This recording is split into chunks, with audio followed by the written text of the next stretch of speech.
So, what is a rock tumbler? What is rock tumbling? It can also be known as a stone tumbler as well. That's another name that's quite common.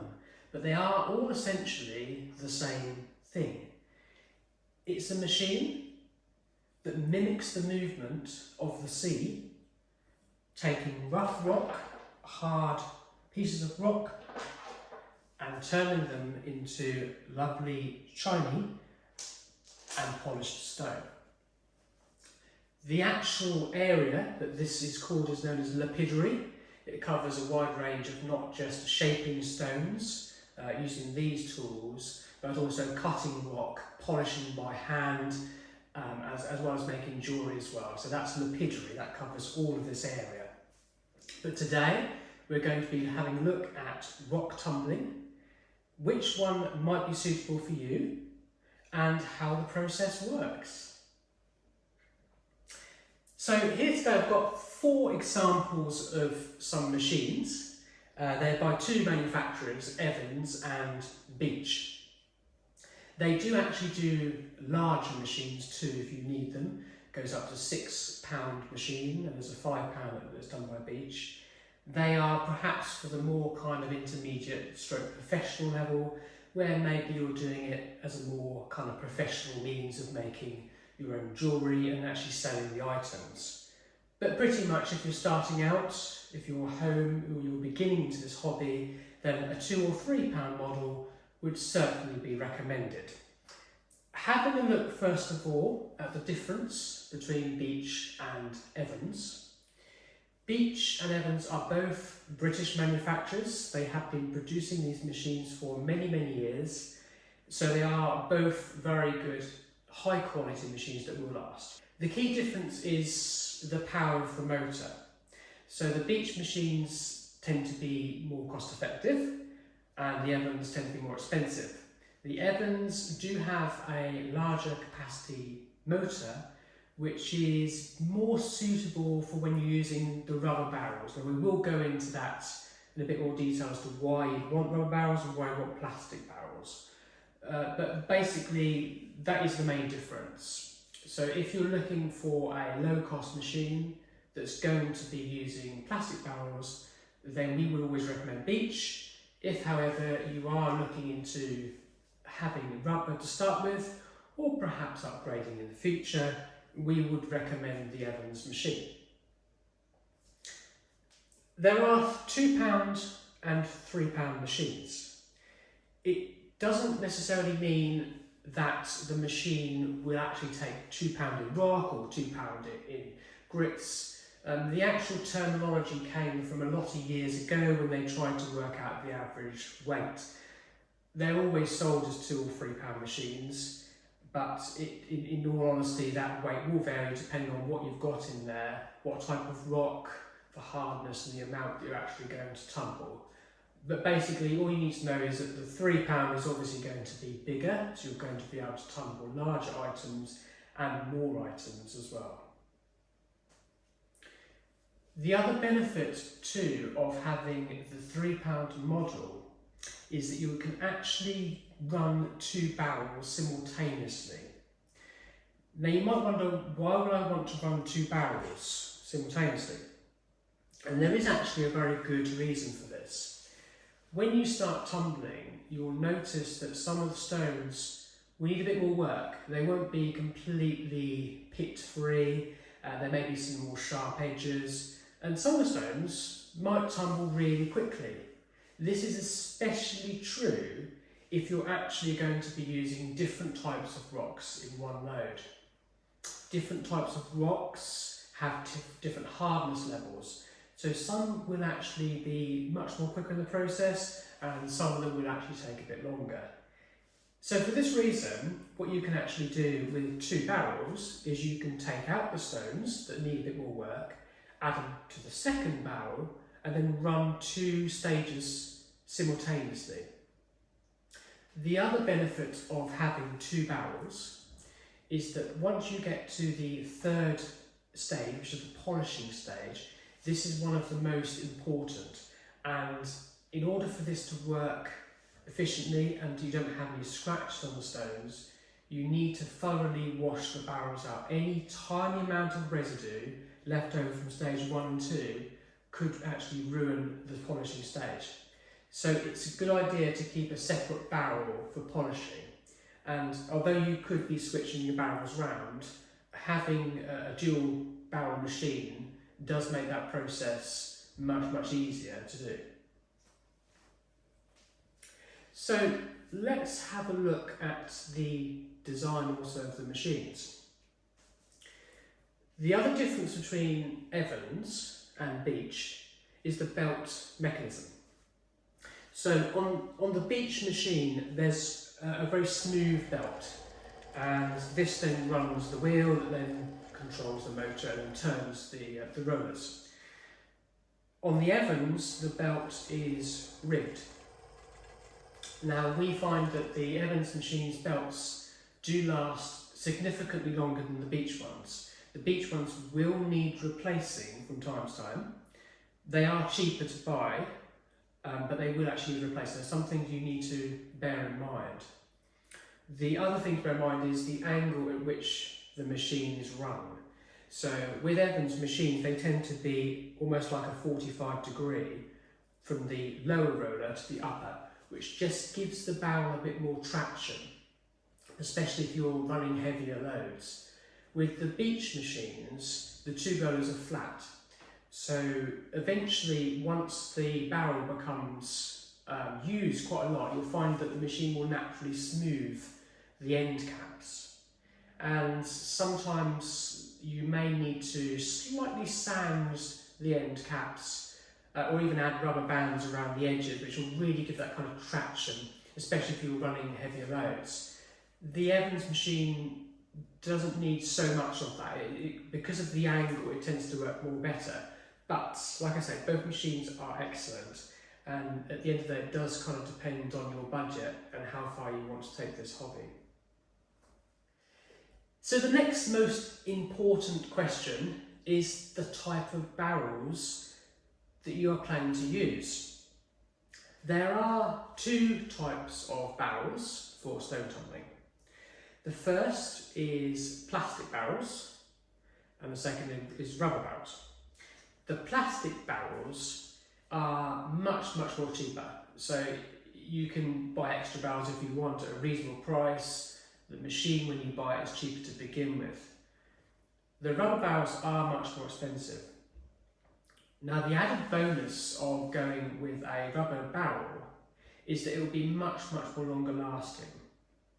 With the plastic barrels, you will find that the end caps do need to be replaced from time to time, perhaps every 6 months. They are easily replaced, they're actually quite cheap to buy the end caps, but that is something to bear in mind. The rubber barrels last significantly longer, they're designed to be heavy duty. The second reason that you might want to go for a rubber barrel rather than a plastic is the noise. The plastic barrels do tend to make a lot more noise than the rubber ones. You can hear the stones turning over, and if you are running it in the same house, particularly a bedroom or something like that, you will possibly be disturbed from the noise because it can be a little bit noisy. If you've got a garage, a shed, if you've got a room spare that's away from your main sleeping areas, your house, that would be fine to run the plastic machine. If, however, you've got a small house, you don't have a garage or an outsourced electricity supply, then we would recommend the rubber barrel, purely because it runs much more quieter, and it will give you that kind of quieter running time than what the plastic barrels would. The third reason why people would go for a rubber barrel is the ease of getting the lid off, which is the design. So with the plastic barrels, they are a simple push-on mechanism, and the pressure in the barrel holds the caps on. It's quite a tight fit, and it can be a little bit tricky, especially when you first get your machine, to open and close the end caps. This can be made a little bit more easier when using almost hot water, as much as you can bear it anyway, place them into the hot water, then the plastic will just become much more softer to work with, and you can easily take the end caps off. Alternatively, the rubber barrel system has a wing nut screw lid, which is very easy to just undo and replace, etc. So it's much more easier to do. They are the main differences, but as I say, the rubber barrel is much more expensive for those reasons. Now, before we get into the specifics of how you would do this, please be aware that this is not something you can switch on, leave overnight, open it in the morning, and it's done. It doesn't work like this. This is a gradual process that mimics the natural movement of the sea on the shore to polish stones. Albeit it does do it at a faster process, you still need patience. I would not expect to see results in less than 10 days. 10 days, the stones will start to look good, but it may need a bit longer. They are also designed to be run continuously. So if for any reason you're going to be turning them off, then you need to bear in mind the time will increase. If you're turning them off every single night time, then those 10 days could take into 20 days. So do try to find a place that you can run it continuously. They are low watt, they are designed to be energy efficient. It's equivalent of around about 20 watt light bulb, so it doesn't use a lot of power. That's why it's been designed like that, because it is continuous. So the next thing we're going to discuss is what to put in your barrel. A lot of people will actually turn this hobby into visiting local areas, their beaches, perhaps a river area, and they will actually collect stones. That is great. Do bear in mind that stones, certainly in the UK, can be a little bit duller. It is possible to find bright colour stones, but a lot of the classic colours that you see in Tumblestones, if you ever go to a gift shop and you see those lovely kind of glossy stones, tend to be the stones that come from abroad, like tiger's eye, and amethyst and rose quartz, lapis, those type of things that people just look at and think, wow. You can find them in this country, but the stones that you're likely to pick up yourself will be a little bit more dull than what perhaps you'll see in the shops. Nonetheless, still beautiful, still usable in loads of ways, but just something to bear in mind. The other thing to bear in mind is that if you can try to put similar hardness of rocks together, it helps. So if you're going to be running a load and you decide you want to put in granite or marble, they're quite hard stones, obsidian, they're going to take a long time to polish. If you then start putting in quartzes in that load, then you will find the quartz will actually tumble much quicker. This is what we were saying earlier when a double barrel system comes in. You can actually find out the hardness of stones fairly easy on the internet. It's called MOHS hardness. Now, I'm not going to go into detail. You can read about it if you want, about what it's called and etc. who came up with it. But the important thing to note is if you can try to get the numbers the same or similar hardness rating, it will just be more consistent with your tumbling. It's not necessary, it just helps. As with most of this, tumbling is really trial and error. It's a case of finding what works for you, because what works for you may not work for the person or your friend that's using the machine too. Their results may differ, they might want different results. People use the machines for tumbling glass, for example. You can put glass in here and turn it into beach glass. Some people like to have it frosted, like a frosted glass you'd get off the shore. Other people want the glass to be completely transparent. Both of those are possible, in fact very commonly used with these machines. In this particular case with glass, you'd actually leave out the final polishing stage if you didn't want it to be transparent. There are so many uses for these machines, it's unbelievable. You can polish so many things. People use wood in them, with a slightly different design of barrel. You can actually polish jewellery, clean your own jewellery up. metal detectorists, they will clean up their coins.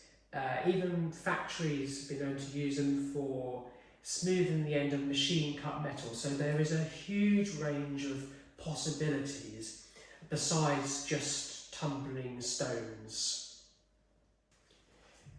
As far as stone tumbling uses are concerned, there are a wide range of craft, design, art, etc. uses that people do use their tumblestone machines for.